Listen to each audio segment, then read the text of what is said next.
all. I'm Jedd Johnson, and I'm joined today by Alan Heineck and Riccardo Magni. Riccardo, welcome back, dude. Thanks, yeah. 3 teenagers, the life of the dad of 3 teenagers is not easy. There's all kinds of things going on in my house. So, for sure, man, for sure. Yeah. We'll be able to hear a little bit about it just in a second.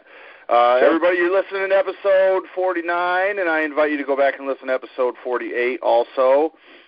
Where we got caught up on a bunch of great grip feats that have taken place during the first quarter of this year. Of course, episode 48 was brought to you by our sponsor, Muscle Farm, who is sending free supplements to a lucky winner each week. And That's you can cool. win, too. It's easy. All you have to do is these 2 things. First, like and comment here on YouTube. Very important. Right here under this video. Go down there. Hit the thumbs up button and leave a comment about something that we're talking about today. Then go to the Instagram page for North American Grip Sport. It's Grip Sport IG. And follow that page and like the post for this specific show, episode 49. Just did the drawing here on Facebook a few minutes ago. It was Josh Hensey. Cool. So I Muscle saw Farm that. will be contacting you, Josh. So thanks for liking and commenting here on the YouTube page and for following Grip Sport IG on Instagram. Josh is the man. And, of course, everybody, don't forget to use the hashtag on your awesome feats. The hashtag that we use is This Week in Grip. Alan, where are we at for This Week in Grip hashtag usage, my man? 1,124. Oh, 1,124. That is exactly 40 more posts than last week. That's awesome. That's a big growth. Fantastic. Good jump. Yes. And remember, everybody, of course, the reason that we're doing this is to talk about grip, get it in front of people, and pass it on, because the first rule of grip sport is you tell everyone about grip sport. So, Alan, tell us a little bit about last week. I know that you were training last week with someone. Or, I'm sorry, I said Alan. I meant Riccardo, dude. Riccardo, you had some kind of training session going on last week. Tell us about it, brother. Well, I have a lot of training sessions going on, but I've been fortunate enough to have some visitors now besides the dogs, so that's been kind of fun. So last week I had John Magni come over, and a lot of people don't know John because he's a real quiet, humble guy, doesn't post anything on the internet ever. But, I mean, he's very, very, very strong. He won the Anaheim, the Vice Grip Viking in Anaheim in August. Sorry, that's the neighbor's dog getting irritated there. Yeah, he won that contest. You know, he beat people like me, Carl Myers, Cal Bryant, Hunsaker, Ode, Martins. I mean, he beat a lot of really strong guys at that one. He's a very good lifter. I mean, put it this way, after Clay's contest, he lifted the inch dumbbell, he did a blob transfer in midair, and then passed a pair of 45-pound plates around his body 360 degrees. So he's not just good at actually the events, but he's very good at the feats as well. So we came in, and we had a 2.5-hour marathon, and it was quite enjoyable. We both hit some pretty hefty PRs. It was pretty fun. So he only lives 30 minutes away from me, but for years I've been trying to get him to come over, and he never has. So he's going to come over again next week or the week after. So looking forward to it. Cool. That's cool, man. That's awesome. That's some really big performance right there that you're talking about. Those are some pretty big feats. Oh, he's beating yeah. some of those guys you dropped. The names that you got there from that competition. Gee whiz. Yeah, but I would put him overall. He's not dominant in any one event, but he's very, very sound overall. I mean, I would put him if I had to rank, top 20 guys in the world, he'd be in there for sure. He's that good. That's cool. Yeah, he's very, very Does good. he train a lot of grip specifically, or is he just generally the strongman type? No, he trains the grip a lot. He has an unconventional training style. He works a graveyard shift as a respiratory therapist, so he's up at all hours, and he has unconventional training. It's not very pleasant, to be honest, what he does, but it works for him. I have no, and I told him we were both laughing pretty hard in the garage. I have no desire to train the way he does. He does a lot of, I guess what Jedd calls the grip rush, like the 1 minute, as many reps as you can in some exercise type of a training. Sure. Does cardio. Yeah, and toughness and concentration. I mean, he does build a lot of important factors. It's just not my preferred method for me, but obviously for him it works extremely well. And it's very good on a limited time frame. So, yeah, so he does a lot of that type of stuff. A lot of unconventional stuff, but he's very strong. He's probably, I would say, 6'4", 275. He's not a small guy by any means.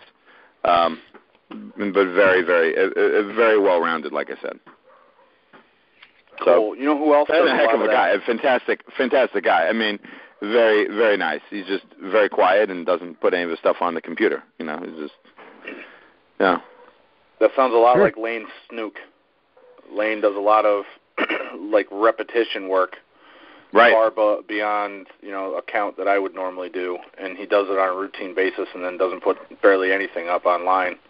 Right. So it's kind of fun. Hey, I have information about him, by the way. It sounds like I talked to Arto Gironin yesterday. Mm-hmm. He called me in the morning, which was the night for them in Finland, and it sounds like Lane Snook is going to Arto's contest in August. Oh, really? Yep, and he's he might not compete, but he's going to do some kind of a inch dumbbell feat of strength if he decides he doesn't want to compete. Mm. Wow, so, that's really interesting because I've been talking with Lane, and I have a pretty good idea of what he's talking about with the... Oh, I did. Arto told me what he's going to do. Yeah, I won't say because it's not my deal. It's none of my business. Yeah. But, yeah, if he can pull off either one of the two things that he told... I mean, obviously you hung out with the guy for a week or two in the Middle East when you were over there. But if he can pull off either of the things that Arto mentioned, I mean, it's like mind-blowing, mind-boggling. Yeah, so otherworldly, yes. Oh, yeah. Oh, yeah. Yeah. So, but yeah, so he sounds like he's going, and I actually have news as well. Because of my work schedule for the summer, I've unfortunately had some, the university where I do part-time work after high school, canceled a couple of my classes, unfortunately, and they changed the dates of when I have to work for the summer. So, unfortunately, I cannot go to the first contest in Finland, the Sawal Open. And, well, I'm going to go to Arto's contest in August. But it's just unfortunate because those events there, those Ironman events are very good for me, and I was really looking forward to going to that one. But between that and then we had a little flood in our kitchen 2 weeks ago. So right now I have an asbestos crew coming to clean up some laminate flooring with asbestos and drywall on Tuesday. I mean, so our whole house is torn up right now due to some valve that failed from the refrigerator. So the Magni house is in a little bit of shambles right now. So we Isn't it amazing how it hits like that? Oh, dude, it's unbelievable. It's never just one thing. It's always several. I experience the same thing. It'll be a washer in the refrigerator, and then brakes on the car. It's like it's just never ending. And then you might regroup, and then you just start the cycle over again. Well, you're exactly right. The income tax wasn't nearly as destructive as I thought it was going to be. I just finished it yesterday with a sigh of relief.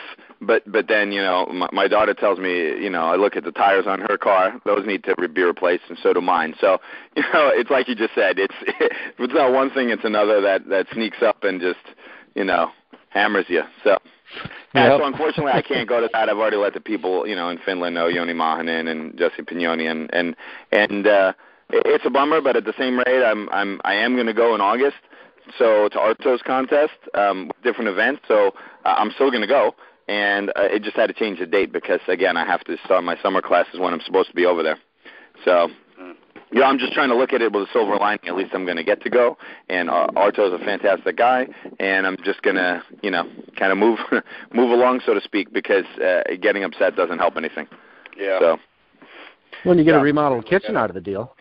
Only the floor and some sheetrock, yeah. So, but the thing is, dude, the floor, we have this. It's like the fake hardwood.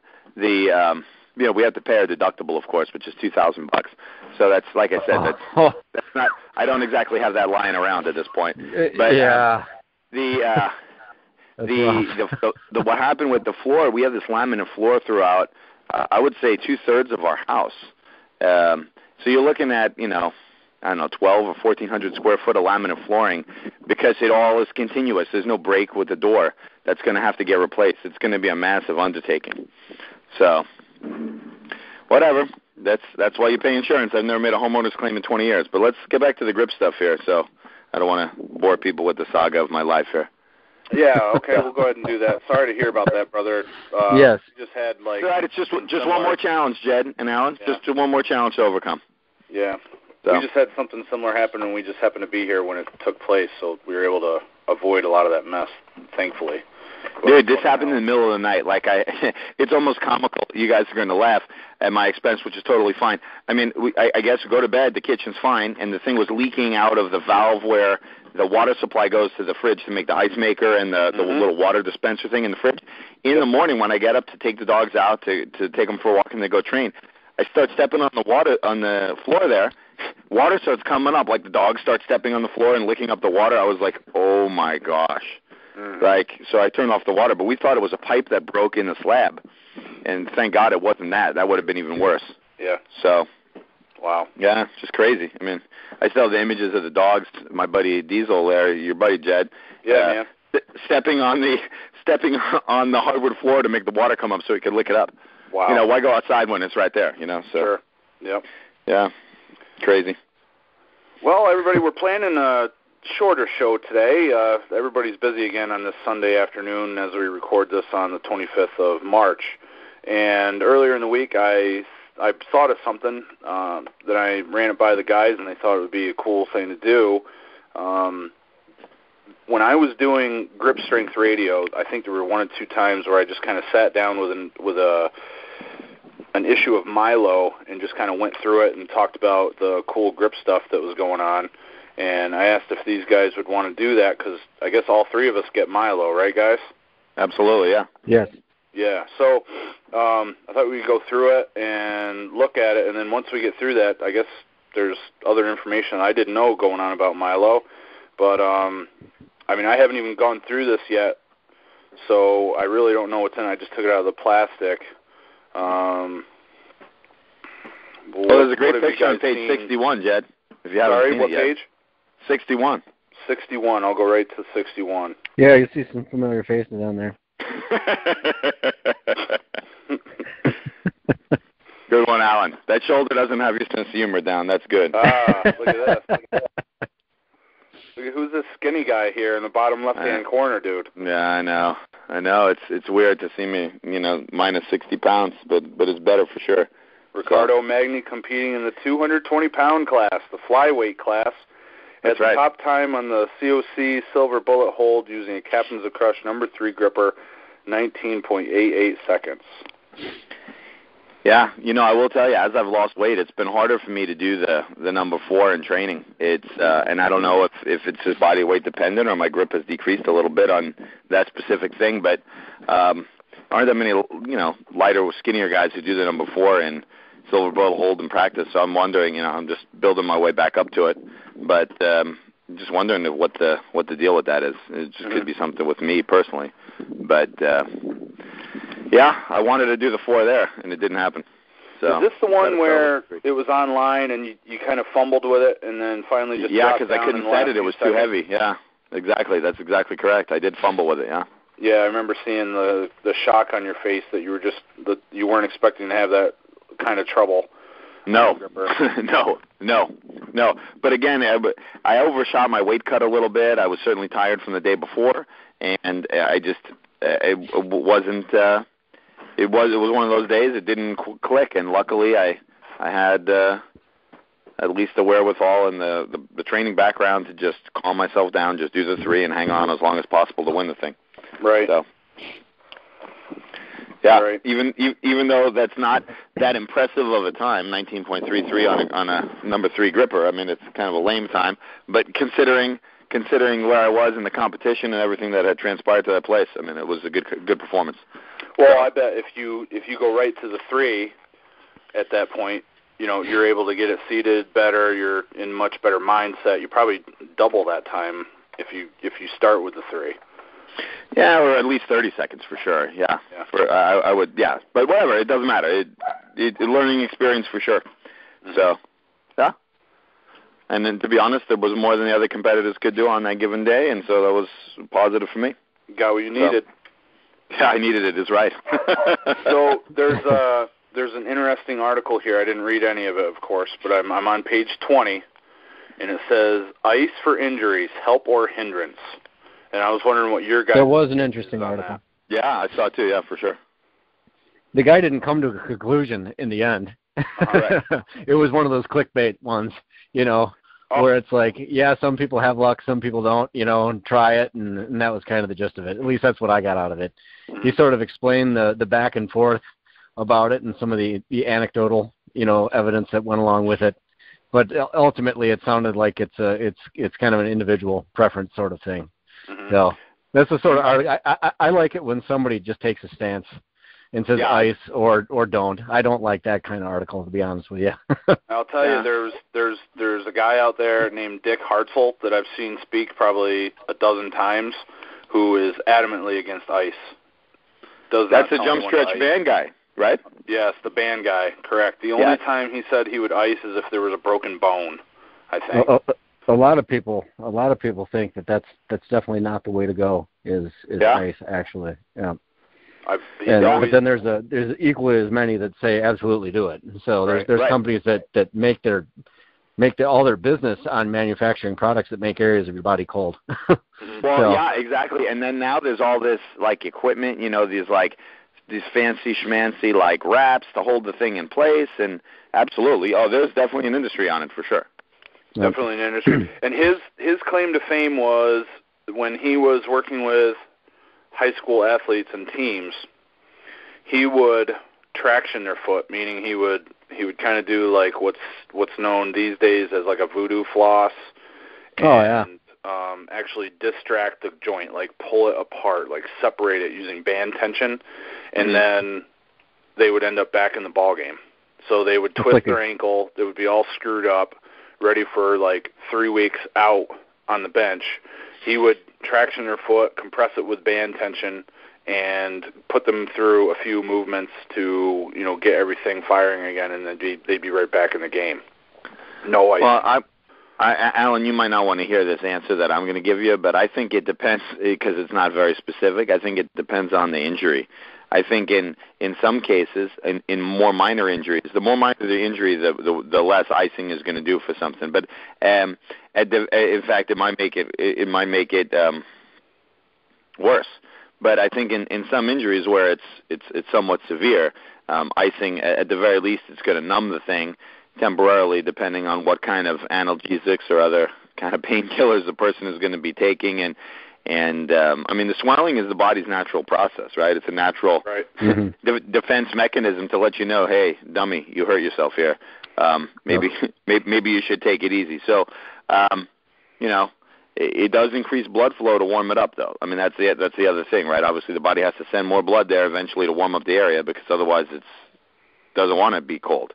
So I think there's pros and cons. I think on the more simple ones, I'm sure, like Jedd, you just mentioned there, a band traction for a joint like that might be great. Now, if you hurt your lower back, I'm not sure how you band traction the lower back. Maybe you do. True. I don't know. I don't know enough about it.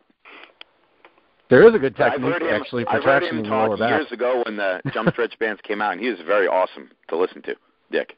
You have seen him do a presentation? Yeah, but not in person. Just in the beginning when the internet came out, over 20 years ago. I have a videotape still of the presentation. I got you. Yep. Like literally videotape. Yeah. So. Yeah, cassette. Yeah, no, he was awesome. Right. He was. Again, he's focusing mainly on the ankle. I saw him stand on a table, jump off of it, and land on the ground on the side of his ankle, and didn't injure it. Yeah, I've seen him do that before on the video too. Yeah, I was rewound it like, are you kidding me? Did I just see that? Yeah, the guy's unbelievable. His I forget all the names of the muscles that are in the lower leg, but the development of his lower leg muscles, down or on his tibia and fibula, were so overdeveloped. I never saw anything like it. They were thick ribbons of coil going down around his leg, and as he walked, I mean, you would see him just like shimmering, the light glancing off of him. It was very impressive, but you could tell that he did a tremendous amount of work with these bands to get all that development. Oh, I remember this guy. You were talking about him when I tore my gastroc. Very possible. Like almost a year ago, you brought him up, and he had apparently there's just insane calves on him. Insane. Yeah. He didn't wake up that way. I mean, I think he did thousands of hours of band and ankle exercises. Yeah. Yeah. Just like so many people, right? It's not an accident. Sell bands now and do all kinds of trickery with bands. It all comes from this guy, like all of it. They all either Interesting. They got an agreement for them to market it, or they just stole all the ideas from him and marketed it. Right. I think definitely in the weightlifting industry, there's been a lot of stealing. So yeah, no, Dick was the originator for sure. Yeah, a lot of stealing. Yes. So what do you think, Jedd? Ice, yes or no? I don't ice anything unless I'm doing a contrast bath, to be honest with you. Oh, okay. Okay. And the reason why is because I feel so crappy after I ice. So, like, my chiropractor is constantly on me that I need to ice my lower back. And if I do, it just gets so stiff, and I can't do anything the next day if I do it. So wow, a whole day. Wow. Yeah. Well, then obviously you don't have a good reaction to it. You shouldn't do it. I agree. That's what it's the individual differences.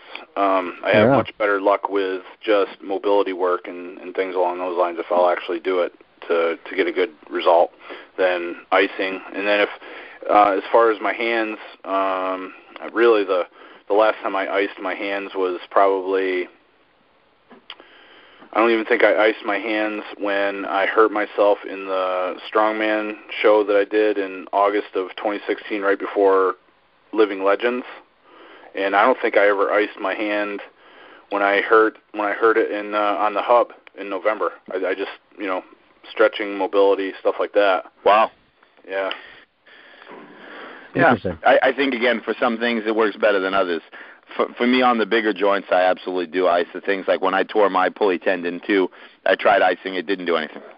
I felt like in that little area it didn't do much. But I think in other areas, I think it can have a benefit. It just depends on your body. So for me, I do it when I feel like I need to. But knock on wood, I haven't. I've been all systems go right now. Unlike you, Alan, right now. I'm moving and grooving right now. So it's a bummer to hear that you're going to be on the disabled list for a while. Yeah, but I think as soon as I'm able to do some things, I definitely will. So, but I will be able to do stuff with the left side for the most part. I'll have to take it easy probably for at least a few weeks, I would imagine, because anytime I'm inclined to do something with my left, my right does activate to a degree. So I need to be aware of that. So yeah, I'll have to wait for some green lights from the doctors and the physical therapist. But otherwise, I'll do what I can anyway. So my perspective on ice here, just for what it's worth, I've had great luck when it comes to icing, like my elbows when I've had tendonitis there. And also I had blown out my knee once upon a time, and ice helped a lot there. I can't say what it did. If heat would have worked better, I can't say if something would have worked better, but at least felt good at the time. And but I do actually like to keep my hands warm. When those get a little bit jacked up, I actually wear gloves, and I think a little bit of heat and just actual warmth in those areas just feels great. Mm-hmm. But if it adds or takes a day off of recovery, I don't know. Yeah, it may be the deal for you. And it sounds like you have a similar experience to me in the areas where there's lower circulation, like your extremities. It may not be as helpful, but in the larger joints where there's more blood going in there, it may be more worthwhile. Probably everyone's different, like Jedd said, right? I mean, probably everyone has a different reaction. I think, if it ain't broken, don't fix it. If you see good luck with it, then go ahead and keep doing it. But if it doesn't seem to be useful, maybe try not doing it for a while and see how you respond. Yeah, exactly. There's another article here, Laws of Conservation, Muscle Mass, Grip Strength, and Thermodynamics. I scanned. That was a real excellent one.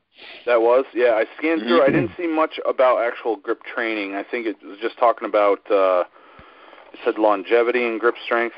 and then I didn't see much else about actual grip training. Should we talk about that at all, or? Well, yeah, the one thing that stood out to me in particular was they referenced a study, and I'll just read what it is. It was reference number 4, and the title of the study was Associations Between Diabetes and Both Cardiovascular Disease and All-Cause Mortality Are Modified by Grip Strength. And I actually looked that up and read through it, where they had done a study, and it was rather small, but they had done a study that made connections between the grip strength of people, basically. It sounded like, well, in the grand scheme of it, was the stronger your grip, the people with the stronger grips, generally speaking, they didn't possess some of these other issues, diabetes, heart disease, things like that.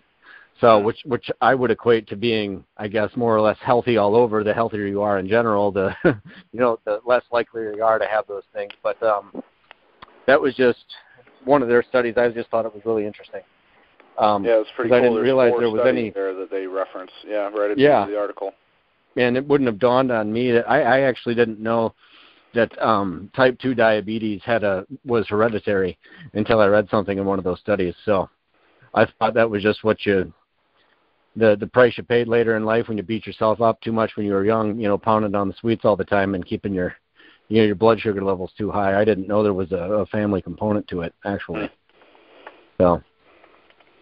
Yeah, definitely good article to read, some interesting questions for sure. Yep. So, but neat article. Yeah, this was a really good Milo. I thought.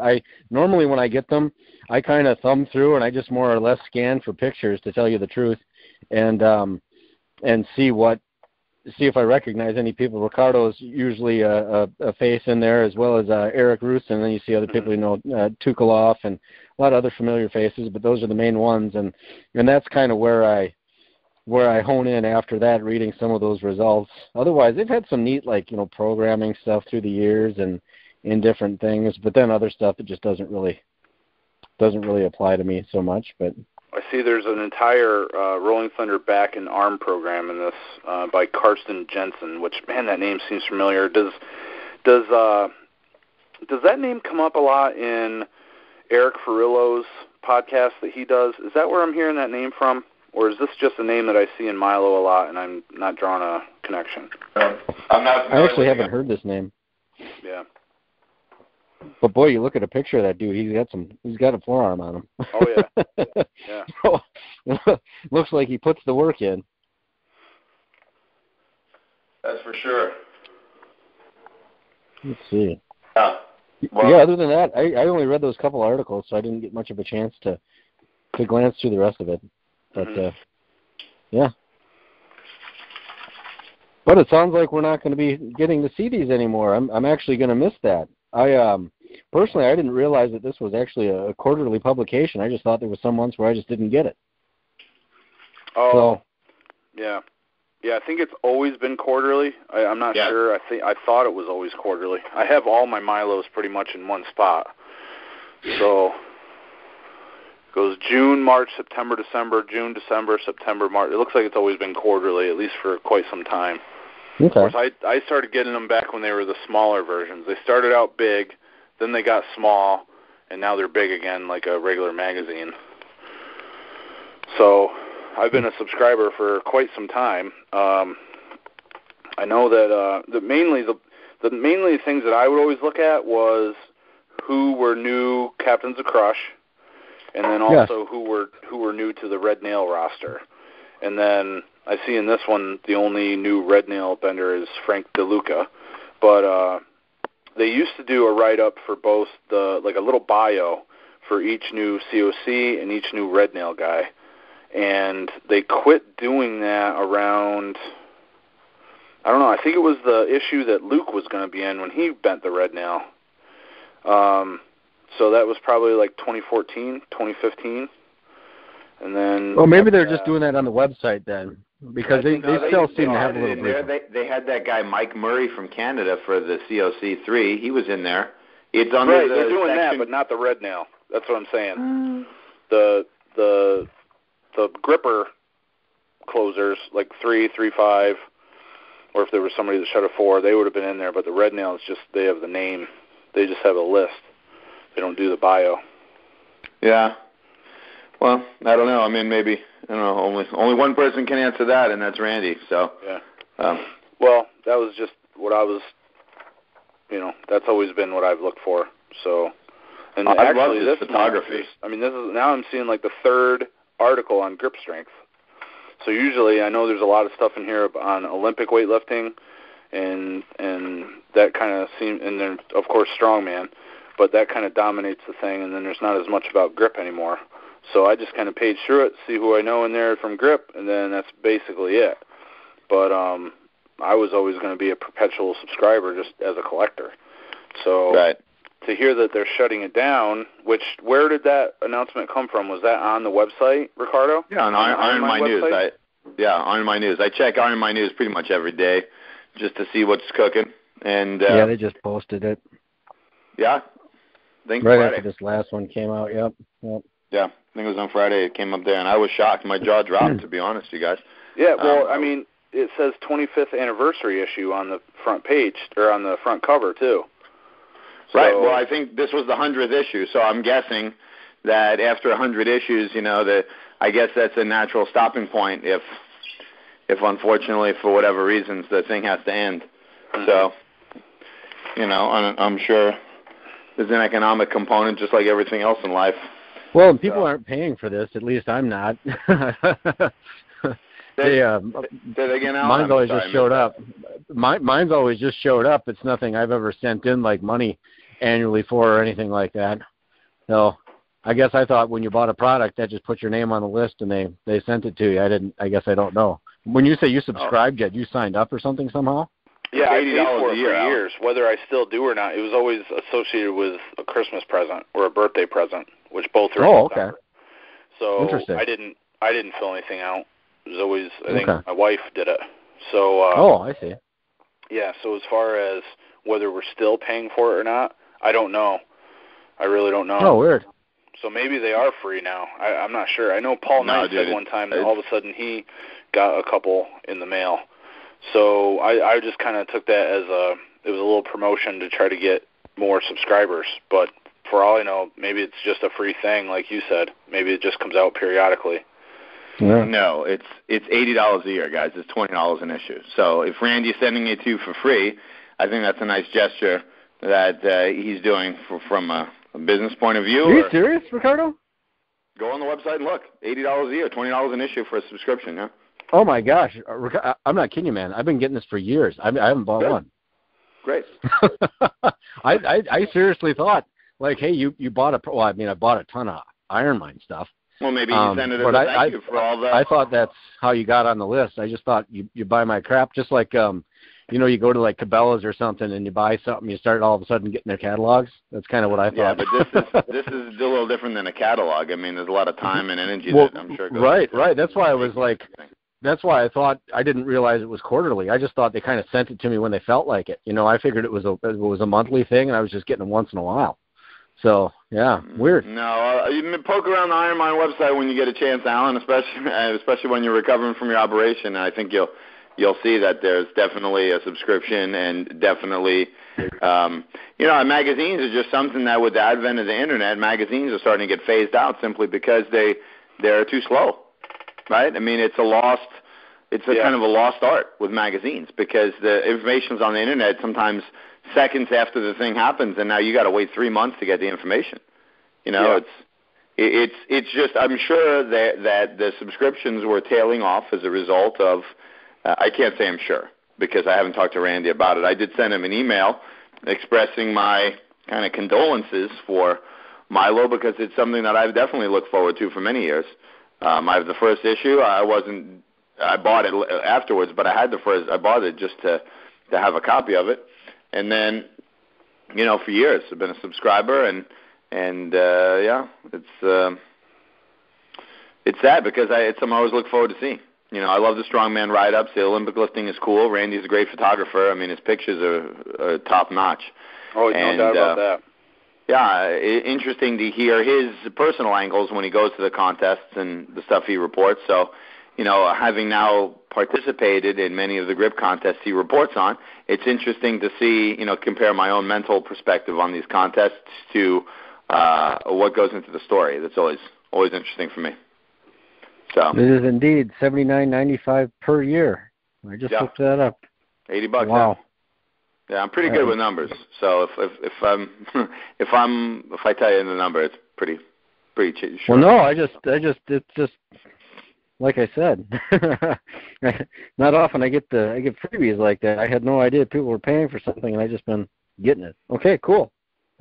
Yeah. Well, like I said, I sent him an email this morning, just saying how bummed I was. So, wow. It's just unfortunate.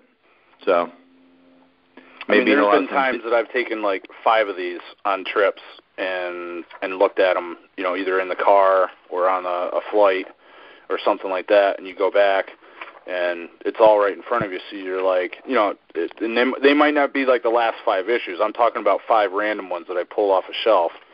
And you're like, oh, man, I remember that now. I remember when that happened and people talking about it online and stuff. So it's a shame to see it going away for that regard, too, because, the information's already out there. We can find it on a million websites, whatever. But it's not compiled, And then you get these little bonuses in here about, like max weight and reps on Rolling Thunder pull-ups. Alexei Tukulov attacked the men's world record for the Rolling Thunder max weight pull-up and succeeded with a routine 115.5 total. I mean, that's just freaky. So, Julia Williams, that's your friend, right? Riccardo, that's the person. Yeah, I was the referee for Alexei's attempt, and Julia, she was there, and she set the record too. Yeah, that was fantastic. Yeah. Yeah. So it's kind of, I like having stuff in my hand. Like, I never got into really, I don't even have like an iTunes account or anything like that. Like, I always like to have like the CD in my hand. Right.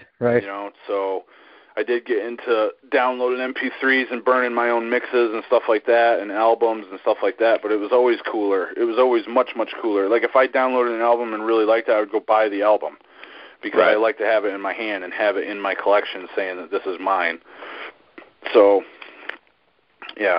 so it kind of stinks that it wouldn't be around anymore. And there's no real other one like it that pulls in all of the information from all of these different strength sports. And where are you going to find information about Basque stone lifting? I mean, besides the chaos there's one source only, exactly. Swearing and porn pictures on the thing. But here, it's right here, and you can read about it whenever you want to. Yeah, no, it's one of a kind, and like Alan said, 25th anniversary issue. It's 100 issues he's put out. For 25 years, it's been a staple, and it's, for people who've been around it for the whole time, it's kind of sad to see the thing go. So, yeah. But hey, guys, I have to leave in 5 minutes to take my son to his basketball game. So, do we want to hit any grip feats in 5 minutes? Do a 5-minute grip-a-thon? Yeah, smash out a couple. Yeah, why don't we each do a shout-out to somebody that had something stupendous, and I'll go ahead and start off. Congratulations to Gil Goodman at lifting the Blobzilla, because I know he's been hunting that down for quite a while. That was good to see, and be interesting to see what he tackles next. Yeah, that was unbelievably impressive. He just picked the thing up. I know he's been practicing a lot, like you said, and that was a short list of people who can pick that thing up. Yes, it is. Yeah, it was super impressive. It was ridiculous. So I got one. Thomas Larson yesterday put up, he's doing a little early King Kong training, 95 kilos plus the handle and plates on the 2.5-inch crusher. I saw that. So that is, you're looking at, 223, 222, something like that. That's no joke. So absolutely, huge weights. Yeah, so Thomas is already kind of making a statement there. Yeah. You guys catch Rich Williams' little axle deadlift party he had? The guy, I can't wait to see him in person, dude. I got to be honest, in Philly, that is going to get me fired up to lift a heavier axle, though. Just knowing that, I got to try to stay maybe 150 pounds behind him. I mean, that's... I watched the video, but I wasn't expecting him to rep it. You know, like he picked up 505 and set it down, and I thought, awesome. He just deadlifted 505. But then he did it like 5 or 6 more times, didn't he? Yeah, he hit 550 also in a separate video. He hit 550, yep. I caught that one too, but I wasn't expecting him to just keep going. No, he's very good at reps. There's no question. He's nice. A very strong man. Yep. And I thought he was always using something like a Rogue axle in the past, but that looks like one of those Swagger strength axles. I think it's because he mentioned that it was a 75-pound axle, so I think that's one of those solid 2-inch axles that we see out there. I'm not sure who sells them these days, but the only thing, I don't know who makes that. Maybe it's a custom-made one. Maybe it's a homemade one. The only thing I hope for him is that, especially with the weights he's handling, that it's not bent at all, because a tiny bend in that unknurled bar could make a difference on the amount of weight you lift. I mean, the man is unbelievably strong. There's no question. But a small bend could have a definite effect of not making it not roll out of your hands anymore. Sure. Sure. Interesting. That's definitely true. But we'll see in person. We'll see in person in a little more than a month. Yeah, Jedd, hey, quick question for you. Sure. What is your PR on the moon top now that the King Kong events have been released? Do you own a moon top? Well, I don't think it matters anymore, really, because there's 2 different types of moon tops out there, and mine is the old one. Oh, you have the old one. So now I've got to buy yet another piece of grip tops equipment that I'll never use again. But I couldn't even tell you, man. I don't even know. I have no idea what it is. So you're not a moon top fan, I'm guessing. You're not thrilled by the moon top. I don't know, dude. I just don't like hub training. It doesn't carry over to anything. I just don't like doing it. It's like a waste of my time. So, like, the moon top basically is just another hub. So, I mean, I don't even use the bull rings for hubs. I mean, that's something that I came up with in a walkthrough at my Fab Guys parts cage. So I don't even use that for the hub stuff because it's like pointless to me. So it drives me insane that there's another hub event that we have to train on. But I was kind of like pumped because I already had it at least, and it was already seasoned, and I wouldn't have to do all that shit. And now I got to buy another piece of equipment. So I just don't understand. Another thing is why people come out with multiple versions of their equipment. So you have to buy the new versions of all this equipment, and David constantly does that, and I just don't understand why he's got to do it. Well, I think it's an economic thing, and I think it's that simple. I mean, I think it's simple to do exactly what you said, to have to buy a new one. You know, it comes down to the organizers and why they chose it. I think it's a good event because you can't cheat on it. It's a circle and a piece of a plate. It's like a tips tester. You can't cheat on that. So I like the inclusion of that because the reality is, and we can have a King Kong show at a different time because I'm going to need to leave in a minute, but the reality is, you know, a lot of these big lifts from the last King Kong, and again, I was utterly disappointed that I injured myself stupidly and I didn't get to compete in the thing, but we didn't see a lot of the top lifts from a lot of the people. We didn't, which to me was a bummer because I really would have liked to have watched a lot of those lifts just to learn from them. And there's no way to know with King Kong if people are taking, you know, multiple attempts and just calling it good or whatever, or what the form really looks like. You know, it's more of a fun contest because people are competing and sending in the results from all over. But as far as the ethics of it, you just never know what they all look like, especially because video is kind of scarce on some of the events. So at least with the moon top, at least you know that if you pick the thing up successfully, it was good because I don't think there's any way you can cheat on the thing. I can't argue against that. That's a great point. Yeah. So I mean that's my deal, and I don't know if you saw the list, but I'm excited to join you guys in the King Kong promotion. I'm stepping up my game. Awesome, dude. Yeah, so we'll have a venue. It's going to be big, you guys. It's going to be at the San Diego Fit Expo. Oh, really? Cool. Oh, yeah. Yep, Ode and I are going to go to San Diego. We're going to have King Kong there, and we're really going to try to get a lot of people to go to that one. So we're going to actively promote that one. Mm-hmm. But listen, you guys can go. I have to take my son to his basketball game, so we're not late. So I got to jam out of here right now. But great show. Sad for Milo. Alan, I hope if we don't talk next week, I hope you recover rapidly from your operation. Thank you, Riccardo. Yeah, Riccardo. That's a bummer to be on the shelf for that long. I've had 4 operations, so I can sympathize with you for sure. Just follow the rehab advice. Don't get too crazy, especially in the beginning, and then you'll be back better than ever when you can. So I hope so. Thanks a lot. You're welcome. All right, guys, I got to roll. Have a great rest of your Sunday. You too. Bye-bye. Yeah, so tell everybody when your surgery is one more time, Alan. April 2nd. Day after Easter. Yep, on a Monday. So coming right up. Yep. Yeah. All my this is my last. Well, it's my last official week of work. I'm only working first couple days, and then I've just got a boatload of doctor's appointments. All kinds of pre-op crap. I tried to consolidate a bunch of stuff so I could get everything sort of wrapped up as best I could. Right. And that's that then. So I don't know much moving forward. I've been kind of a holding pattern with all the rest of my training. Mm-hmm. And just literally deloading at the moment because I don't want to go into it in a sore, busted up mess. Right. So yeah.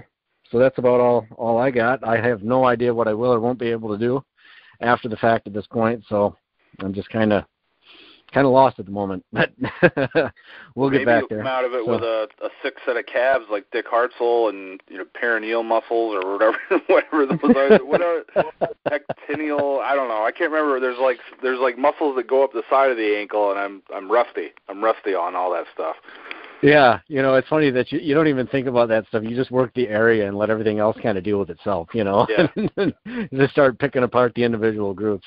Yeah, somewhere out there, there's calf specialists that work on all of their lower leg muscles, and they're picking up stuff with their toes, and they're striving for the perfect development of that anterior tibialis, and they're hearing us talk, and they're absolutely pissed off at us right now for not knowing what we're talking about. Isn't it funny though, that there are people like that, even talking about like Mike the Machine Bruce with his neck training, specifically neck training. He's got this monster strong neck, and people are bending things around it. If you just focus on literally one thing and nothing else, because I mean, though we're grip guys, our focus is on all aspects of different things. It's not just on forearm development per se.